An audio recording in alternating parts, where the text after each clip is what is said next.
sore, dan selamat malam. Kapan dan dimanapun kalian mendengarkan dan nontonin podcast ini dari tepi pantai Pulau Batu Angus di Sumatera Utara, Sulawesi Utara. Kembali lagi bersama Hamburger Podcast. Joke is not a crime. Gua nggak perlu pakai mic. Sekarang kita lagi di Pulau Batu Angus. Batu Angus. Itu batunya angus gara-gara kelamaan gak diangkat. Kelamaan digoreng. Emang ngapain kita kesini, Jess? Sebetulnya memang kalau hari ini kita kesini ya untuk menikmati keindahan alamnya ya, Kak. Mantap. Ya, Bang ya. Tapi sebetulnya ini bukannya tanpa sebab. Kita kemari gitu. Ini adalah rangkaian dari kegiatan kita beberapa hari belakangan di mana kita di sini bertemu dengan komunitas nelayan yang tidak punya kewarganegaraan. Kebanyakan mereka dari orang-orang tidak punya status kewarganegaraan. Mereka kebanyakan dari orang Filipin dan Sangir Filipin ya. Bang Arnon ya. Tapi sebelum ke situ kita kenalin dulu teman-teman yang hari ini kita ajak nongkrong di pinggir pantai Pulau Batu Angus, Sulawesi Utara. Yang pertama ada Bang Arnon. Silakan, Bang. Silakan, Bang. Ya, thank you. Terima kasih. Nama saya Arnon Hiborang. Saya Ketua Serikat Awak Kapal Perikanan Bersatu Sakti Sulawesi Utara. Sakti Sulut. Sakti Sulut. Oke. Tapi memang Bang Arnon ini sakti sekali. Sakti sekali ya. Hanya kalian yang datang kemari bisa menyaksikan kesaktiannya. Kesaktiannya Bang Arnon. Yang kedua di sini kita sama-sama Kak siapa?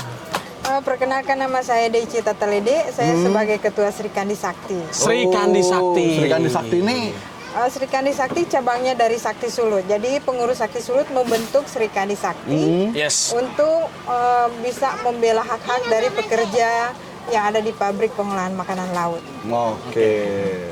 Langsung Gan. Oke. Sebenarnya kalau hari ini tuh kita ngapain aja, Jess? Nah, kita nggak mau yang berat-berat dulu lah. Ya, hari ini kita datang ke Pulau Batu Angus ya, ditemenin oleh kesaktiannya Bang Arnon. Bang Arnon langsung cling dapat semua aja ini. Ada apa aja Bang tadi, Bang? Ini kalau kameranya diputar sedikit di meja ini ada cumi bakar, ada nanti ikan kita bakar. tampilin. Udah ada videonya. Ada videonya. Ada cumi bakar, ada ikan bakar, ada ikan tato juga, Jess. Iya, ada. Kayak lu, Jess. Punya ikan tato ya, Bang ya? Iya. Ada ikan tato ya. Ikan tato. Dan ada cap-cap yang lain lah kira-kira. Ada ikan yang lain. Cap-cap yang lain. Cap-cap yang lain. Cap-cap yang lain. Terus selain itu kita tadi juga snorkeling. Meskipun itu kalian ya, gue sih nggak snorkeling. JC juga snorkeling di sini tadi, ya kan? Bang Arnon tapi tadi. Bang Arnon nih hebat banget nih, udah ada semuanya Bang Arnon. Tapi selain itu, Jess. Nah, sebetulnya itu kan rangkaian hari kedua ya. Ini hari kedua. Yang menarik itu adalah kemarin. Kemarin itu kita di pagi hari itu kita ngobrol-ngobrol teman-teman itu dengan komunitas nelayan yang mereka kebanyakan berasal dari Sangir Filipin. Betul ya Bang Arnon ya? Atau juga orang-orang Filipin yang kemudian sekarang sehari-hari mereka menetap di Bitung. Mantap. Bekerja sebagai nelayan. Dan karena ketiadaan status kewarganegaraan mereka yang disebabkan oleh beberapa hal yang nanti bisa dijelaskan oleh Bang Arnon, itu mereka juga mendapatkan dampak-dampak yang membahayakan, mendiskriminasi. Yang diskriminatif terhadap mereka sebagai buah dari ketidakbecusan administratif ataupun birokratis yang dimiliki oleh pemerintah Indonesia, khususnya pemerintah Kota Bitung.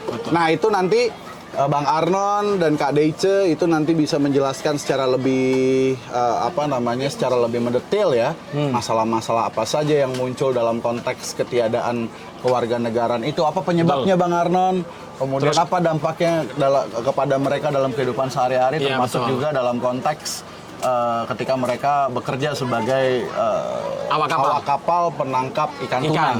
Gitu ya Bang Arnon. Terus apa perbedaannya antara awak kapal penangkap ikan dari Indonesia maupun yang dari Filipina? Ini mungkin bisa komparasi juga ketika orang yang dari Filipina itu ternyata mendapatkan banyak diskriminasi, begitu ya Bang. Terus yang dari Indonesia ya udah, tapi ternyata ada hal yang lebih mendasar. Apa itu? Batu karang. Betul, batu karang. Mendasar tuh. Mendasar banget. Gimana Bang Arnon kondisi? Langsung gaskan Bang Arnon. Baik, terima kasih. Artinya di Kota Bitung atau di Provinsi Sulawesi Utara ini dari hasil penemuan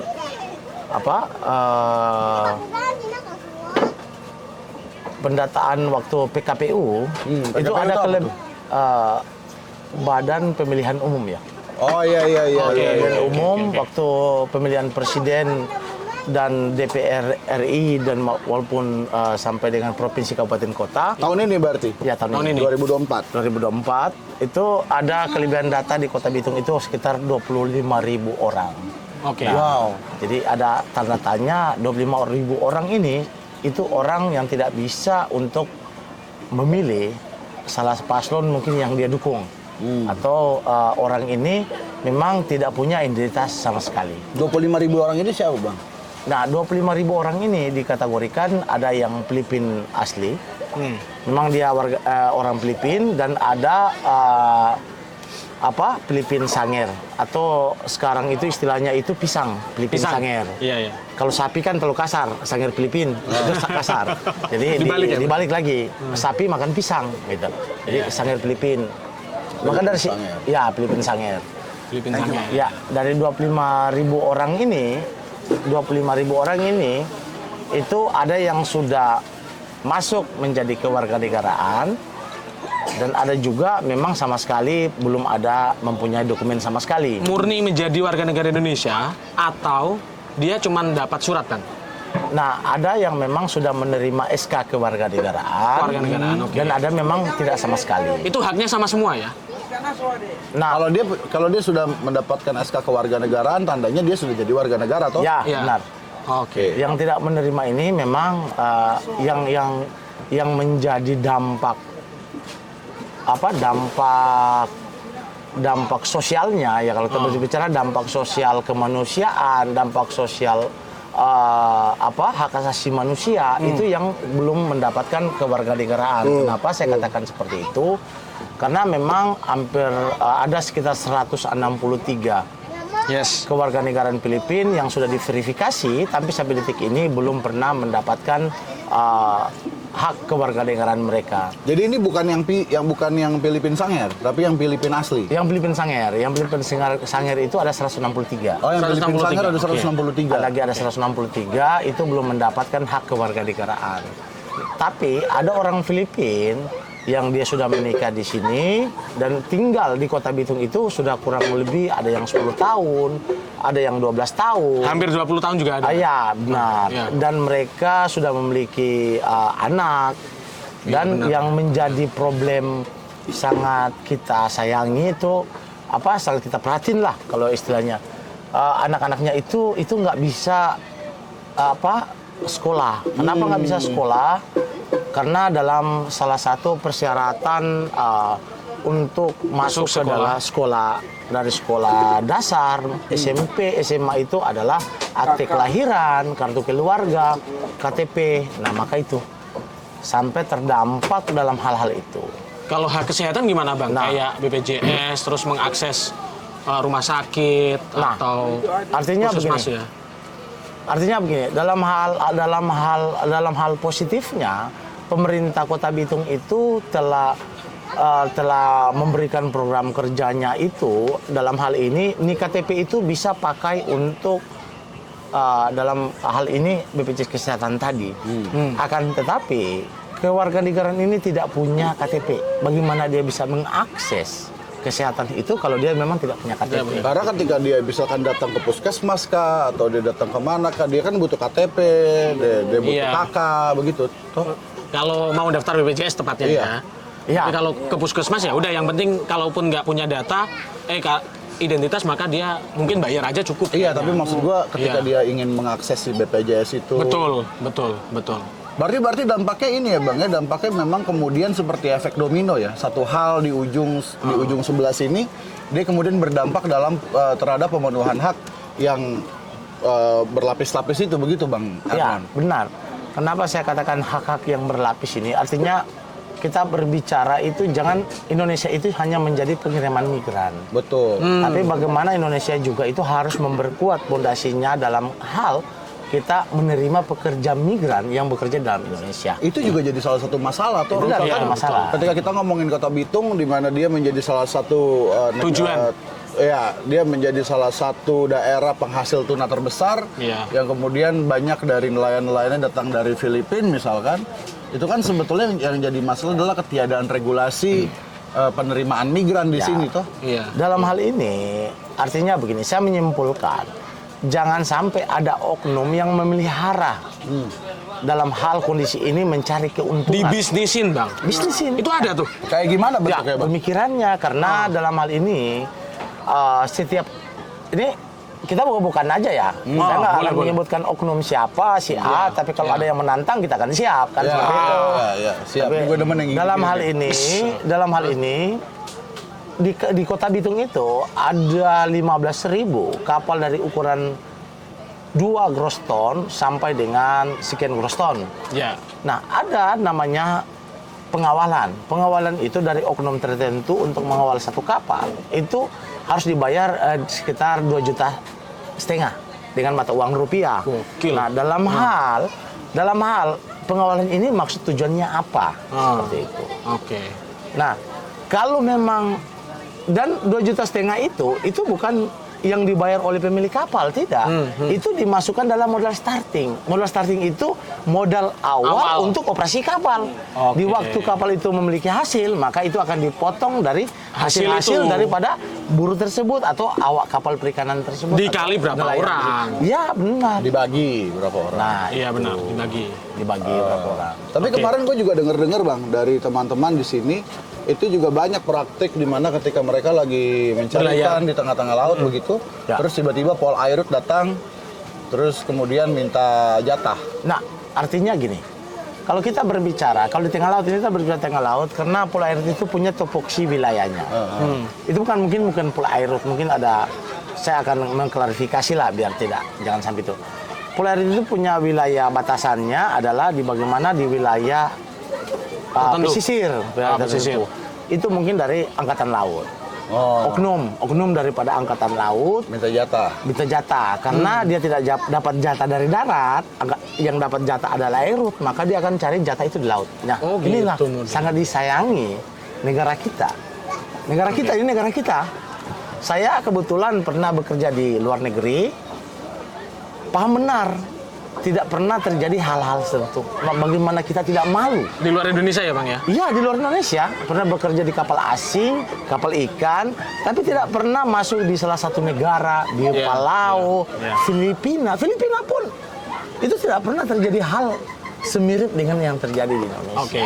Sekarang Sekarang sebelum Betul. kita lebih lanjut, kita geser ke Kak Dece. Kak Dece. Ya, Kak Dece. Sri Kandi Sakti itu apa yang membedakannya dari si Sakti. Saktinya itu sendiri? Kalau sakti kan lebih spesifik ke ABK, kapal perikanan, AKP atau nelayan. Kalau Sri Kandi dia ke arah untuk pekerja perempuan yang kita fokuskan di pabrik pengolahan makanan laut. Karena sudah sekian lama pengurus sakti memperhatikan bahwa begitu banyak pekerja perempuan yang mengalami PHK sepihak, gajinya tidak dibayar sepenuhnya atau tidak sesuai dengan UMP, upah minimum provinsi, atau bahkan yang mendapat perlakuan kasar, itu tidak ada satu organisasi pun yang membela atau memperjuangkan kesejahteraan mereka. Karena bekerja kan perlu kenyamanan. Karena banyak yang kita dapati di lapangan itu mereka mendapat perlakuan kasar sementara bekerja. Bahkan ada yang sementara bekerja pingsan, Kak. Dia pingsan kemudian Kelelahan ya? Iya, kelelahan karena sesuai kontrak kerja mereka kalau ada kelebihan jam itu kan dibayar, tapi pada kenyataannya itu tidak, Kak. Jadi mereka tidak ada presentasi berapa banyak ikan dalam sehari. Itu ikan yang didapat itu dari kapal semua diturunkan. ya. Jadi mereka kerja itu harus menghabiskan target yang diberikan pihak perusahaan dalam satu hari itu, Kak. Jadi biasanya mereka pulang ada sekitar jam 4 atau jam 5 sesuai jam masuk. Itu mereka pulang itu kadang malam. Jadi harus selesaikan target ikan satu hari itu. Nah, dalam hal ini pengurus sakti melihat kok kasihan ya perempuan. Sedangkan laki-laki sudah merasa kelelahan, apalagi perempuan. Makanya itu dari pengurus sakti khususnya ketua kita, Ketua Umum Pak Arnon, itu mau membentuk itu Serikandi khusus untuk membela hak-hak pekerja itu. Jadi di mana kita maju ke pihak perusahaan, kita lakukan mediasi bahwa kita maksudnya kita bukan untuk menunjukkan bahwa ini kita nih yang membela, tetapi kita mau ada kita selesaikan masalah dengan kekeluargaan. Jadi di situ kita mau mengetuk pintu hati dari pemilik perusahaan ini, di mana dia harus melihat ternyata pekerjanya ini perlu kesejahteraan yang harus diperhatikan. Jadi jangan hanya diperas tenaganya saja, mereka perlu kesejahteraan yang lebih. Nah, dalam konteks pekerja-pekerja perempuan ini, apakah kemudian juga ada yang misalkan mereka yang dari Sangir, dari Filipina atau Filipin Sangir begitu yang juga bekerja di pabrik hilir ya tadi ya, di pabrik pabrik perikanan. Kalau untuk yang kami dapati di lapangan itu yang Sangir Filipina atau Filipin itu belum kami dapati karena untuk masuk ke situ dokumennya harus lengkap. Harus ada KTP, harus ada KK, kemudian harus ada ijazah terakhir. Sedangkan mereka masuk di sini mereka tidak ada kelengkapan berkas itu yang mereka terima. Kemudian untuk balik lagi ke Filipina, katanya mereka sudah tidak ada nama di sana. Jadi status mereka itu terombang-ambing, Kak. Jadi untuk melangkah lagi ke depan mereka harus ada jalan samping, misalnya jadi pembantu rumah tangga, ada yang mau begitu. Jadi seperti itu, Kak. Untuk masuk perusahaan kan perlu dokumen lengkap. Iya. Kak Dece ini dulunya juga korban ya, Kak ya, yang susah dalam tanda kutip ya, sehingga dibantu oleh teman-teman Sakti Sulut sehingga mendapatkan haknya. Itu diceritain dulu, Kak. Jadi ceritanya dulu gimana kok? Awalnya itu jadi gabung itu ya. Mendengar kabar itu suami meninggal, itu saya ada di Talaut. Di Talaut ya? Iya, Desa Pangeran, Kecamatan Kabaruan. Kemudian dapat kabar dari bos dari Taiwan lewat via messenger. Di situ dilampirkan foto paspor suami. Nama ini sudah meninggal di bulan Juli. Kemudian saya mendapat telepon dari orang kantor pengiriman, Bu harus ada posisinya di tempat signal karena kan di desa kan signalnya susah. Jadi esoknya pas ada kapal untuk ke Manado, saya ke Manado. Nah di situ kita kontak-kontak dengan orang kantor. Saya belum tahu kalau orang kantor ini juga termasuk calo ya kata kasarnya, karena yang sebenarnya dia bukan bos kantor itu. Kemudian bos kantor itu juga belum mengetahui nomor HP saya. Gitu. Kemudian karena almarhum suami saya dia memiliki seorang adik yang juga ABK itu berkawan akrab dengan ketua kita Pak Arnon. Jadi ada kontak-kontak. Jadi ipar saya telepon ke ketua, istrinya kakak saya sudah di Bitung loh. Pas waktu itu ketua di Manado siap untuk membeli tiket, mencari saya di Talaut. Tuh, ya kebetulan ketua belum beli tiket, jadi ketua dari Manado langsung tancap gas pakai motor sama Pak Alam, itu ketemu saya di Bitung, cerita-cerita. Awalnya saya kurang percaya nih karena orangnya tatoan. Saya juga tatoan ya. Sama Pak Alam gondrong sekali, sebahu rambutnya. Saya orang dari mana nih? Tapi karena ketua datang dengan surat yang lengkap, dokumen lengkap dari kantor. Kemudian di situ ketua menghubungi bos dari kantor pengiriman di Pemalang, jadi kita kontak langsung pagi itu. Di situ saya percaya bahwa ternyata orang tatoan itu tidak perlu kita takuti. Tidak melihat dari covernya. Ini kayak gini, hatinya Hello Kitty ini. Yang setiap malam nangis dia. Tadi aja beluk-beluk termos nasi pas lagi nyanyi toh. Iya, ada di situ. Kemudian saya juga dilema nih. Saya terima Pak Arno sama Pak Alam itu, kemudian kita ada sharing-sharing sedikit. Saya dilema nih, saya ada banyak calo nih yang teror saya. Ada yang marah secara langsung, ada yang lewat chat, lewat WA. Terus tapi saya tetap percaya karena saya ada hubungan langsung dengan bos kantor pengiriman. Kemudian ada dokumen lengkap dari Pak Arnon.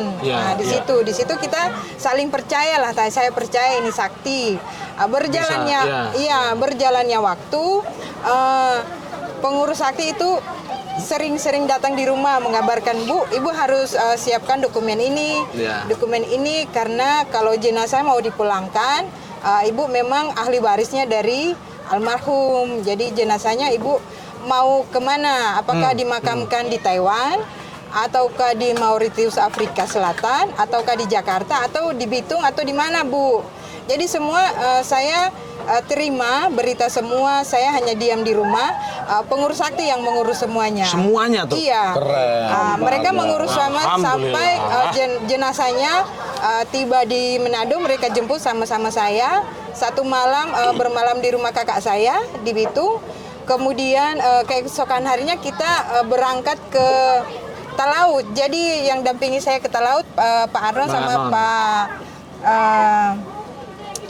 Alam. Pak Ivan Umbaseng, sekretaris umum. Iya, pemakaman di sana. Selesai pemakaman kita balik lagi, kita lanjut ke Pemalang. Nah, di situ kita ada urusan kelengkapan berkas, dan saya mengucap syukur karena selama proses pengurusan berkas sampai pemulangan jenazah dan urusannya selesai, kita ada foto dokumentasi di kantor Pemalang. Itu saya tidak menerima satu keluhan apapun dari pengurus sakti. Apakah mereka mengeluh kehabisan bensin karena ngurus berkas saya, apakah mereka mengeluh di lapangan lapar, atau keluarga kelaparan di rumah karena kan ditinggalkan kan selama ada beberapa bulan ya, cukup lama menunggu prosesnya selesai. Itu memang saya sangat salut. Makanya pada saat pengurus sakti mau mengajak saya bergabung ke Sri Kandi, itu saya sangat menyanggup dengan senang hati, karena memang saya sudah merasakan efek yang baik dari sakti. Efek manfaatnya ada mereka membantu saya itu tanpa ada kata kutip ada udang di balik batu, tetapi memang murni membantu. Nggak ada udang, ada tuna tapi. Tapi yang menarik tadi diceritakan sama Kak Deca soal bagaimana kemudian di perusahaan-perusahaan perikanan begitu, itu nggak ada orang yang tanpa yang status kewarganegaraan nggak abu-abu ya, karena mereka butuh izin dan segala macam. Nah, tapi kemarin saya dengar itu kalau dari teman-teman yang kerja di kapal-kapal penangkap ikan tuna misalkan, itu mereka sebetulnya ketika mau daftar jadi nelayan di situ, jadi pekerja di situ, itu mereka harus punya syarat KTP begitu, Bang Arno. Ya, jadi untuk bekerja di kapal ikan yang dari berukuran 3 gross ton sampai itu paling kecil ya? Ya paling kecil 3 gross 3 GT ton ya? Sampai dengan 30. Sampai detik ini persyaratan itu masih pakai KTP. Nah, di atas 30 itu sudah ada regulasi yang mengatur, yaitu Permen KP 33 tahun 2021. CSPB itu kah? Ya, itulah. Jadi di situ memang kalau di atas 30 gross ton itu diwajibkan memakai BST dan buku pelaut atau sertifikat kompetensi maupun sertifikat keahlian. Dari 30. Karena di bawah 30 itu masih itu adalah nelayan tradisional, bukan nelayan tradisional, sama nelayan penangkapan ikan secara tradisional. Itu harus jelaskan seperti itu. Karena tapi aturan kadang-kadang kan biar nggak salah, itu seperti itu. Nah, maka dalam hal ini kalau saya berpikir, nah memang banyak yang terjadi permasalahan kewarganegaraan non dokumen ini tidak memiliki KTP. Nah, ketika mereka nggak punya KTP dulu, gimana caranya mereka bisa masuk kapal? Artinya begini, di waktu mereka tidak memiliki KTP, itu ada kebijakan. Kebijakan itu tidak diatur dalam undang-undang, tidak diatur dalam peraturan pemerintah, bahkan turunan yang lain-lain. Tapi dalam hal ini Syah Bandar Perikanan tergantung dari Syah Bandar Perikanannya. Tergantung dari Syah Bandar Perikanan. Syah Bandar Perikanannya, karena dia punya merasa kemanusiaan. Ya kan, merasa kemanusiaan, orang ini ingin bekerja untuk menghidupkan keluarganya. Nah, seperti itu. Betul. Maka diberikan kebebasan untuk bekerja, akan tetapi dipanggillah pemilik kapalnya. Kenapa? Karena dia tidak bisa diikutsertakan dengan jaminan sosial seperti BPJS Ketenagakerjaan atau jaminan asuransi. Kenapa? Karena dia tidak punya KTP. Dia hanya memiliki identitas seperti domisili tadi. Surat domisili. Surat domisili, di mana surat domisili itu dijelaskan oleh pemerintah setempat, kelurahan setempat, di mana memang atas nama A dia memang benar-benar bertinggal di sini dan memiliki keluarga seperti itu. Di Indonesia ya? Di Bitung, ya? di kelurahannya. Okay. Maka bisa dipakai, tapi karena ada salah satu persyaratan juga bahwa SPB itu bisa, karena SPB itu sebenarnya itu langkah konkret yang sudah melewati proses dan itu langkah akhir bahwa semua telah selesai dan itu bisa diterbitkan. SPB itu surat izin Nah, akan tetapi dalam hal ini banyak proses yang terjadi. Maka itu sak bandar dulu pernah ada sak bandar, oke, bisa kamu berlayar, dipanggillah pemilik kapal. Tapi di mana pemilik kapal harus bikin surat pernyataan secara tertulis dan ditandatangani dengan materai yang cukup agar mendasarkan kekuatan hukum. Gitu. Kenapa? Anjing sakit banget. Bila mana si awak kapal perikanan ini bermasalah atau dia kecelakaan kerja atau sampai meninggal dunia, maka menjadi pertanggungjawaban daripada pemilik kapal. Nah, seperti itu. Ini disclaimer ya, ini JC ini kencing, mic-nya di dalam, jadi nanti kedengeran nih suaranya, suara kencingnya JC ini. Tapi yang menjadi pertanyaan ya Bang ya, diskriminasi apa lagi yang sangat mendasar dan banyak sekali dan dirasakan oleh nelayan-nelayan Filipina tadi Bang, yang kayaknya susah banget dihilangin Bang. Malah jadi bisnis atau apapun itulah. Ya, artinya dalam hal ini secara logika organisasi kami berpikir, jangan-jangan persoalan akar rumput dari kewarganegaraan non dokumen ini itu dipelihara oleh oknum-oknum tertentu, bukan negara ya. Kita tidak menyalahkan negara dulu, tapi dipelihara oleh oknum-oknum tertentu. Kita buka-bukan aja, seperti mungkin Pelairut, Angkatan Laut, bisa saja ini sampai dengan imigrasi, bisa sampai siapa saja, gitu. Artinya jangan sampai dipelihara oleh oknum-oknum yang menjabat di jabatan tertentu. Artinya dalam hal ini yang kita harus cari itu bagaimana kita menyelesaikan akar rumputnya dan bisa teratasi dan itu tidak ada masalah lagi. Dalam hal ini, Filipina itu ada kewarganegaraan Indonesia yang ada di sana. Di sana ya? Di sana ada. Di mana kewarganegaraan Indonesia ada di sana itu tidak memiliki kewarganegaraan juga yang jelas.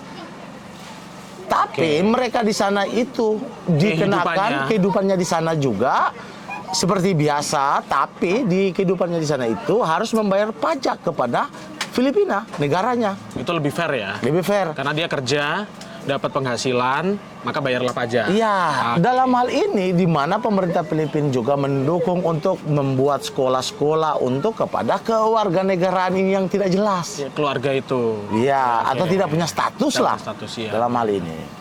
Nah, kenapa Indonesia tidak bisa? Jangan-jangan emang kalau bisa nggak punya status warga negara biar bisa dibisnisin. Jangan-jangan kayak gitu, Bang? Jangan-jangan, itulah artinya begini. Memang benar. Artinya masalah yang terjadi dalam kita berbicara kewarganegaraan Filipina Sangir atau Filipina yang ada di Kota Bitung itu kompleks. Itu kompleks. Artinya kompleks. Kenapa saya katakan kompleks? Karena dalam hal ini, di sini itu ada memang Sangir Filipina. Sangir Filipina yang orang tuanya dulu ke Filipina itu bukan karena cari ikan. Itu, bukan karena nenek moyangnya pelaut, bukan. Tapi? Dia datang itu berbisnis. Itu ceritanya. Itu dia datang ke Filipina itu berbisnis. Itu tahun berapa itu, Bang? Ya bisa di tahun 70-an, di tahun 60-an. Ya kita nggak tahu di tahun berapa. Dan tapi dia datang ke Filipina itu bukan menangkap tuna, bukan, tapi dia berbisnis. Dia berbisnis, dia mendapatkan kasih sayangnya di Filipina dan dia menikah. Dan akhirnya menjadi seperti yang mungkin kawan-kawan dari RWG kemarin mendengarkan. Seperti itulah. Dan dia mendapatkan, dia mungkin lahir seorang anak. Anak ini menjadi seorang nelayan untuk menangkap tuna. Karena tuna di Filipina sekarang tidak sehebat di Bitung. Bukan, jangan kita katakan Bitung, Indonesia. Indonesia. Sehebat tunanya loh. Gitu. Maka dia datanglah ke Bitung. Karena dia berpikir saya di Filipina tidak diakui sebagai kewarganegaraan, apa mungkin saya datang ke Indonesia, saya itu diakui sebagai anak bangsa. Anak Indonesia, iya betul. Orang kok kulit putih, rambut pirang, jago main bola kok bisa langsung Naturalisasi. diangkat Yang menjadi penting kewarganegaraan. Kok diangkat, ini nggak ya. bisa? Bedanya di mana sih? Itu yang harus kita cari tahu sekarang. Nah, dalam hal ini dia datanglah ke Indonesia karena dia berpikir saya di Filipina membayar pajak dengan segala macam, saya harus pulanglah ke daerah asal orang tua saya. Oke. Di waktu pulang di sini, maka dia juga tidak diakui sebagai kewarganegaraan. Akhirnya dia ada di situasi yang terjepit ya begitu. Susah. Oke, Kak DC. Ya. Kalau kita ngelihat itu kan yang dirasakan nggak cuman pekerjanya, tapi keluarganya, ibunya terutama anaknya. Kalau yang diceritakan ke teman-teman Sri Kandi Sulut, terutama istri-istri dari nelayan yang berasal dari Filipina tadi, apa hal yang paling berat dirasakan oleh mereka, Kak DC? Yang pertama dalam lingkungan tempat tinggal, mereka sering dibully, sering dibicarain itu kumpul kebo. Iya, karena mereka nggak bisa menikah. Toh. Iya, dari pihak pemerintah kan melarang kumpul kebo, apalagi dari agama, ya kan. Kemudian mereka untuk maju, untuk bisa mensahkan status mereka sebagai suami istri itu kendala di dokumen itu, Kak. KTP Karena yang salah satu nggak punya dokumen kewarganegaraan dan segala macam. Apalagi pada saat mereka akan menyekolahkan anak mereka. Nah, kemarin ada salah satu ibu yang bilang anaknya masuk TK. Biasa kan masuk TK SPP sama uang pembangunan, terus seragam dan kebutuhan lainnya yang disediakan untuk sekolah. Yang dibutuhkan, ya. Iya, Bu, alat tulis lah. Nah, di situ ada satu tambahan lagi, Kak. Apa itu? Satu ketambahan kebebasan untuk bersekolah bagi si anak. Jadi itu, pendidikan. itu per bulannya itu harus dibayar. Kebebasan itu malah bayar ya? Iya, sebagai tambahan bahwa dia itu jaminan tanpa berkas diterima sebagai anak didik di sekolah itu masih TK, Kak. Apalagi dia menanjak ke SD, selanjutnya kuliah. Jadi beban keluarga tuh bertambah. Belum lagi kemarin saya juga dengar misalkan ada orang yang sudah pintar gitu di SD-nya, begitu dia lulus tidak dapat ijazah begitu hanya karena tidak ada kelengkapan administrasi. Astaga. Iya. Jadi Bersulit. kalau misalkan kita menyimpulkan bahwa hari ini masalah-masalah yang terjadi adalah ketidakbecusan negara dalam mengurusi hal-hal bersifat administratif, itu setuju kah? Yang orang yang pertama paling setuju adalah saya. Tadi salaman dulu kita. Setuju ini abang? Iya, orang paling pertama Kalau saya setuju. sorry nih, kalau saya ngerasanya malah ada seuzonnya. Emang ini sengaja, lagi-lagi buat apa? Dibisnisin. Nah, artinya gini, saya bekerja di kapal perikanan, artinya menjadi pekerja migran di negara orang itu dari tahun 2002. Ya. Saya dulu selalu menyimpulkan bahwa negara Republik Indonesia ini mengirimkan pekerja yang bekerja di kapal perikanan itu secara ilegal. Tapi mereka menyetujui. Oke. Siapa yang menyetujui? Negara. Kan paspor ada, tapi kan secara ilegal. Ini Tapi kerjanya kan ngaco. disetujui negara. Iya. Berarti bagusnya dibubarin aja nih negara. Nah, kalau bisa. Kalau bisa. Kalau bisa. Salaman Nah, lagi. jangan Salaman sampai terus. persoalan ini terjadi seperti yang kewarganegaraan ini dipelihara. Saya nggak bakal ngomong ke negara karena saya belum. Artinya masalah ini baru kita melihat dalam spesifik Sulawesi Utara. Kalau dulu berbicara adalah awak kapal perikanan migran yang bekerja di luar negeri itu seluruh kabupaten kota, maka itu saya katakan negara memelihara lah dalam kondisi ini. Melihara. Ya. Dalam hal ini, artinya negara itu jangan hanya cuma berpikir dengan PP 22. Kita mengirim orang sebagai pekerja migran, tapi kita tidak berpikir migran itu datang ke negara kita. Negara kita. Oke. Nah, kemarin ini yang menarik dalam pertemuan dengan teman-teman komunitas, ada yang bercerita begini.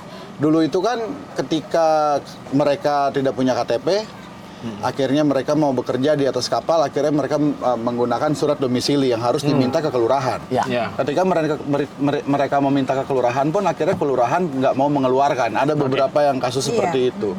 Hanya karena mereka berpikir, Ngana kan orang Filipina. Bukan orang Indonesia. Bukan orang sini. Itu kejadian seperti itu toh.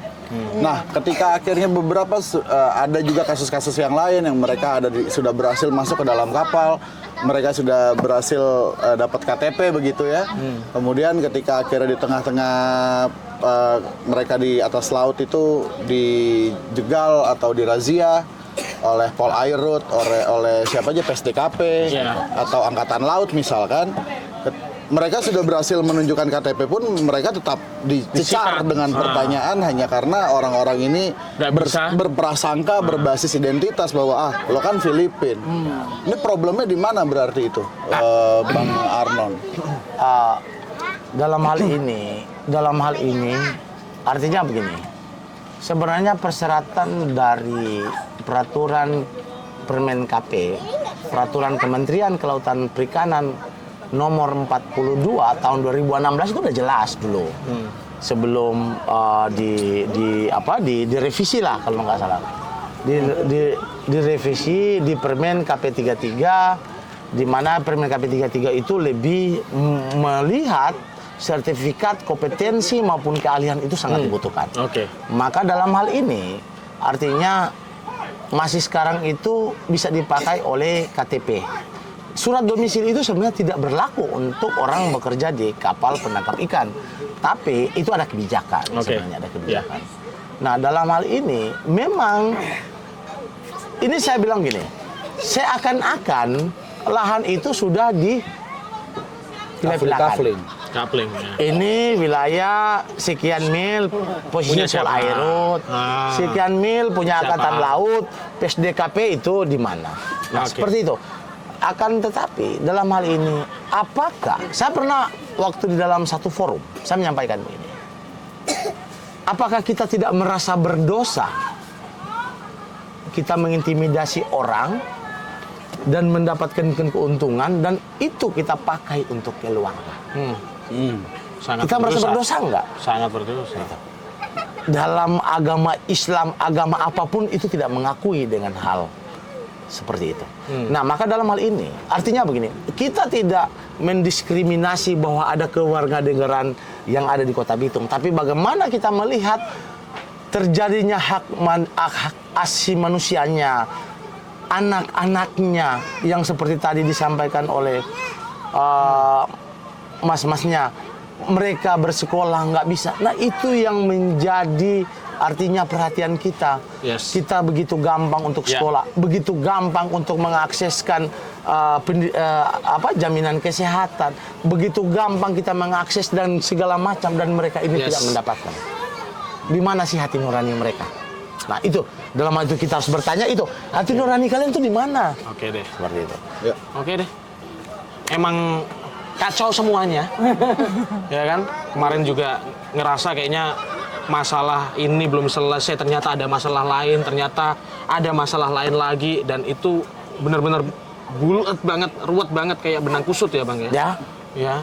Kalau Bang Arnon mungkin dan juga Mbak Dece tentu nggak bisa kerja sendirian, maka kita semua juga punya hal atau kewajiban yang sama. Haleluya. Yang penting kita terus mengawal ini, Bang. Tentu bisa agar diskriminasi itu bisa dihilangkan. Amin. Paling ya udah gitu aja hari ini obrolan kita yang kita buka dengan keceriaan, tapi akhirnya bagaimanapun sedih juga. Kita tidak bisa menutup fakta bahwa hari ini kesengkarutan gitu ya, itu sangat luar biasa ternyata dihadapi oleh teman-teman nelayan tanpa kewarganegaraan gitu. Dan ya lagi-lagi kita yang cuma begini aja, yang kita barangkali nggak mengalami, kita nggak bisa mengerti sebetulnya seperti apa sih yang dirasakan gitu ya oleh teman-teman ini. Ya udah cuma bisa bersimpati aja pada akhirnya. Dan ya, sekali lagi mengucapkan terima kasih buat Bang Arnon, terima kasih sudah mau diajakin ngobrol di sini dan sudah membawa kami kemari. Kak Dece, terima kasih sudah mau diajak ngobrol juga di sini, dan buat para pendengar, penonton, apapun namanya, audiens dan segala macam, semoga ini bisa menggugah keberadaan menggugah diri kalian gitu bahwa ya Indonesia ataupun nggak usah ngomong Indonesia tapi kehidupan ini buat segelintir kelompok di wilayah-wilayah mungkin jauh tidak tersentuh sama kalian gitu itu nggak baik-baik aja gitu. Itu aja sih kayaknya. Akhir kata, selesaikan dan jangan dibisniskan. Akhir kata, cinta harus melampaui urusan administratif. Thank you, Bang Arnon, Kak Dejo. Ya. Akhir kata kalau dari saya, negara tidak boleh berbisnis dengan masyarakat. Oke. Mantap. Kak Dejo ada kata-kata terakhir? Indonesia maju harus memperhatikan kesejahteraan masyarakatnya. Wih. Bye-bye. Bye.